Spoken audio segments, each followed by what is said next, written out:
আসসালামু আলাইকুম, শুভ বিকাল সবাইকে। ফেসবুকে সকাল থেকে একটা খবর দেখতেছি যে সদরঘাট লঞ্চ টার্মিনালে মেয়র সাথে অগ্নিকাণ্ড ঘটনা ঘটেছে।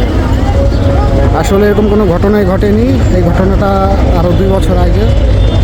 বর্তমান যে সময় যে দেশে অস্থির পরিস্থিতি চলতেছে, জায়গায় জায়গায় আগুন, সেই পরিপ্রেক্ষিতে ভাইরাল হওয়ার জন্য, ভিউ পাওয়ার জন্য মিথ্যা সংবাদ প্রচার করতেছে। পুরনো ভিডিওকে নতুন করে আবার ফেসবুকে আপলোড দিয়ে মিথ্যা তথ্য প্রচার করতেছে।